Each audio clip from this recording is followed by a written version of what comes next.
ഞാൻ ഇങ്ങോട്ട് വന്നാൽ കുറച്ചുകൂടി സൗകര്യമാണല്ലോ എന്നെ ഹരാസ് ചെയ്യാൻ. ഒരേ ഡിപ്പാർട്ട്മെന്റിലായതുകൊണ്ട് മറ്റെവിടെയെങ്കിലും വെച്ച് വീണ്ടും കാണേണ്ടി വരും. അപ്പോ അവിടെ ഈ പക കാണിക്കാതിരുന്നാൽ ഉപകാരമായിരിക്കും. ഇപ്പൊ ഇവിടെ വെച്ച് എല്ലാ ദേഷ്യം തീർത്തോളൂ.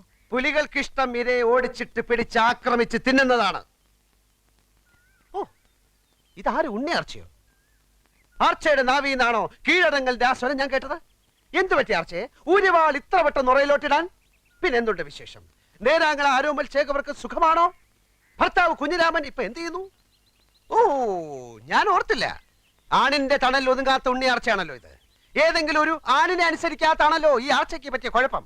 കൊച്ചേ, പാർലമെന്റിൽ സ്ത്രീകൾക്ക് 33 അല്ല 99% സംവരണം ഏർപ്പെടുത്തിയാലും ആണെപ്പോഴും ആണ് തന്നെ. അതോർത്തോളൂ. ഞങ്ങളോട് മതി. എന്ത് മതിയെന്ന്? വീട് തേടി വന്ന ഒരു സ്ത്രീയോട് ഇനിയും ഒറ്റ അടി വെച്ചെന്നുണ്ടല്ലോ എന്നെ പോലീസിൽ പിടിപ്പിക്കുകയും നിന്നെ ആഫീസിലിട്ട് പൂട്ടുകയും ചെയ്ത് ഇവളോട്. അതൊക്കെ കഴിഞ്ഞില്ലേ സാഗറെ? ഓ, കഴിഞ്ഞോ? ഞാനതറിഞ്ഞില്ല. രാമകൃഷ്ണ, നിന്റെ ഉള്ളിൽ ഒരു പെൺകോന്തൻ ഒളിഞ്ഞിരിപ്പുണ്ട്. എനിക്കത് മനസ്സിലാവും. പക്ഷെ സ്ത്രീ എന്റെ ആജന്മ ശത്രുവാണ്. ആ ശത്രുവിന്റെ മേൽ നിങ്ങൾ വിജയം നേടി കഴിഞ്ഞില്ലേ? എനിക്ക് വിജയിച്ച മാത്രം പോരാ, ശത്രുവിനെ കട്ടിച്ച് കീറി താണ്ടവ നൃത്തം ചെയ്യണം. എന്ത് വേണമെങ്കിലും ആകാം. പക്ഷെ ഉച്ചയ്ക്ക് മുമ്പ് ഞാൻ വീടൊഴിഞ്ഞു പോകും. എല്ലാം അതിനു മുമ്പായാ നന്ന്. ഇല്ല മാഡം, ഈ സാഗർ ഒരു പച്ച നിർത്തടാ. നീ എനിക്ക് സർട്ടിഫിക്കറ്റ് ആയിരുന്നോ? ഞാൻ പാവമല്ല, ഞാൻ ഭയങ്കര വൃത്തിയായിട്ടവനാണ്. എല്ലാത്തിനും ഒരിക്കൽ കൂടി ഞാൻ ക്ഷമ ചോദിക്കുകയാണ്. അയ്യോ, അതൊന്നും സാരമില്ലെന്നേ. കാപ്പി കൂടി കഴിഞ്ഞില്ലെങ്കിൽ ഞാൻ ക്ഷണിക്കാം. നമുക്ക് സുഹൃത്തുക്കളായി പിരിയാം.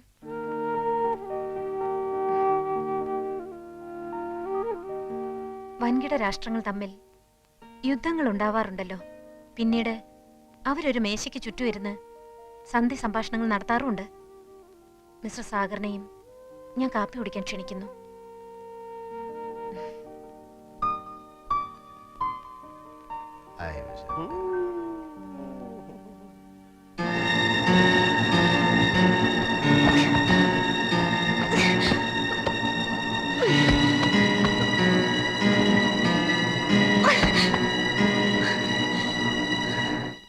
സാറേ, ദേ ആ സാറന്മാര്.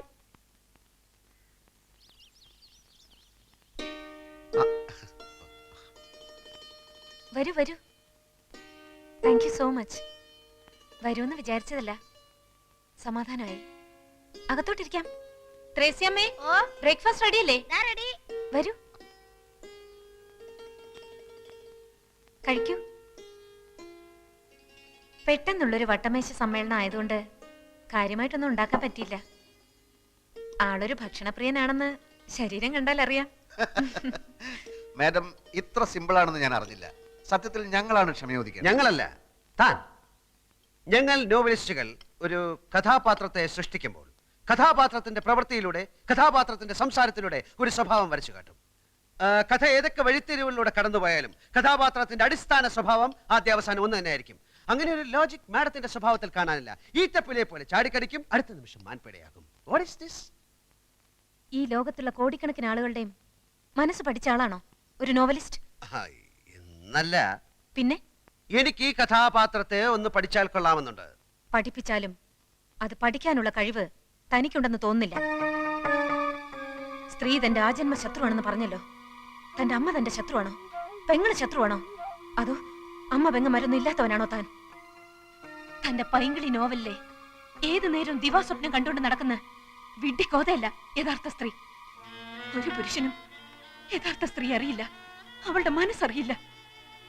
IAS-കാരനായ കളക്ടർ മുൻപിൽ നോക്കാതെ എന്നെ സസ്പെൻഡ് ചെയ്തു.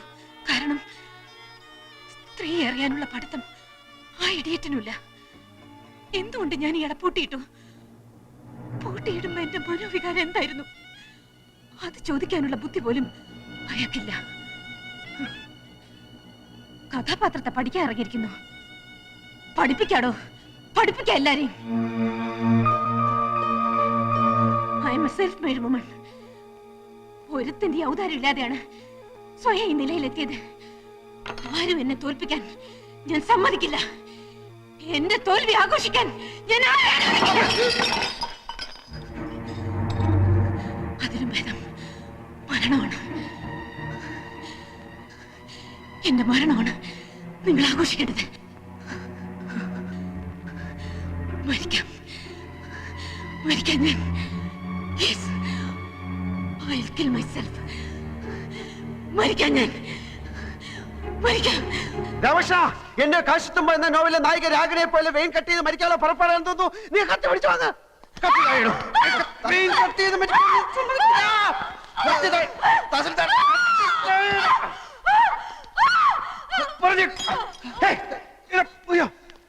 എന്റെ കർത്താവേ, തഹസിൽദാരെ ബലാത്സംഗം ചെയ്യുന്നേ. അവനത് ചെയ്യും. അവന്റെ എല്ലാ നോവലിലും ഉണ്ടല്ലോ 1-2 റേപ്പ്. ഈ എഴുത്തുകാരന്റെ ഉള്ളിലുള്ള ആഗ്രഹങ്ങളാണല്ലോ അവന്റെ രചനയിലൂടെ പുറത്തു വരുന്നത്. സാറൊന്ന് ചുമ്മാതിരിക്കുന്നുണ്ടോ? ഒരു തഹസിൽദാരെ വീട്ടിൽ കയറി റേപ്പ് ചെയ്യാനുള്ള ധൈര്യമൊന്നും കോട്ടപ്പുറത്തിനില്ല. അതില്ലാത്തതുകൊണ്ടാണല്ലോ മറ്റൊരുത്തിനെ കൂട്ടുപിടിച്ചിരിക്കുന്നത്. എനിക്ക് വിശ്വസിക്കാൻ മേല. പിന്നെ എന്ത് പാടോ? പത്രങ്ങളിൽ മുഴുവൻ വെണ്ടക്കയിൽ വാർത്ത കൊടുത്തിരിക്കുന്നത്. അതിന് പത്രം എന്റെ മുഖത്തോട്ട് എറിയുന്ന എന്തിന്? സാറ് വാരികയുടെ ഉടമസ്ഥനും ഞാൻ അതിന്റെ എഡിറ്ററുമാണ്. അല്ലാതെ സാറ് ജന്മിയും ഞാൻ കുടിയാനൊന്നുമല്ല. അത് ഓർമ്മ വേണം. ഓ, എന്റെ വിഷമം താൻ മനസ്സിലാക്കാത്ത എന്താ? ഈ കിഴങ്ങന്റെ നോവല് വരാൻ തുടങ്ങിയ പിന്നെ നമ്മുടെ വാരിക ഒന്ന് പച്ച പിടിക്കാൻ തുടങ്ങിയത്. ഇവൻ വല്ല കേസിലും പെട്ട അകത്തായ സാഗർ കോട്ടപ്പത്തൻ നോവൽ ഇതാ വരുന്നു എന്നും പറഞ്ഞ് അനൗൺസ് ചെയ്തിട്ട് ആഴ്ച 3 ജയിലിനകത്തിരുന്നു എഴുതാമല്ലോ.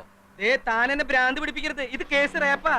പോലീസുകാർ കൈയും കാലും തല്ലി ഒടിച്ചാ പിന്നെ ശരീരത്തിന്റെ ഏത് ഭാഗം വെച്ചാ എഴുതുന്നേ? പല്ലു വെച്ചോ, അതോ മൂക്ക് വെച്ചോ, അതോ മറ്റേതെങ്കിലും വെച്ചോ? വണ്ടി നിർത്തുള്ളൂ.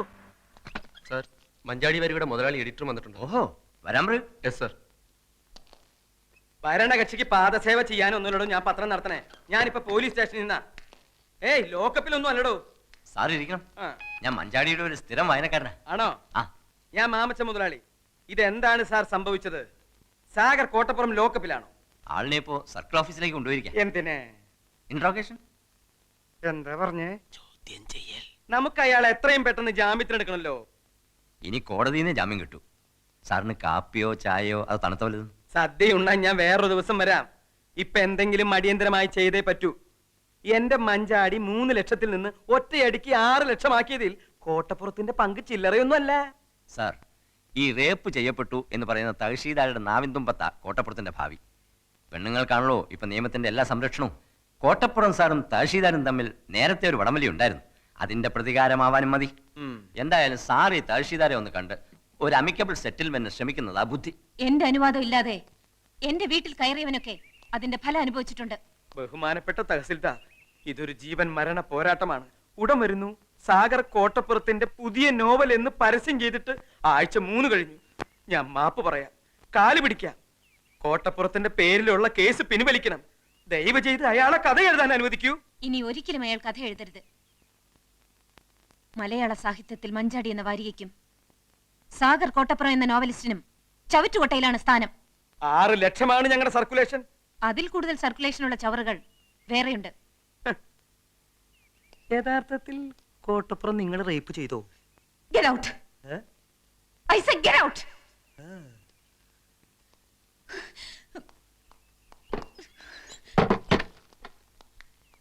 ഇവളെ ഒരു തവണയല്ല പലതവണ റേപ്പ് ചെയ്യണം. ഒരു 10-50 കൊടുക്കാന്ന് പറ. എന്തിന് റേപ്പ് ചെയ്യാനാ? അതിനല്ല കേസി നൂരാൻ. എടോ, അക്കാര്യത്തിലേക്ക് കടക്കാൻ അവൾ അതിന് നിന്ന് തരണ്ടേ? പണം കൊടുക്കാൻ ആദ്യമേ പറയേണ്ടതായിരുന്നു. സാർ ഒന്നുകൂടി ഒന്ന് ശ്രമിക്കും. വേണ്ട. വേണം. വേണ. വേണം.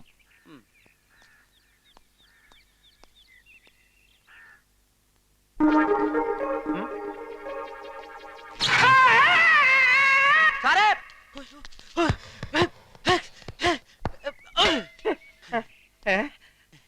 പവർ കട്ട് സമയത്ത് വരാം.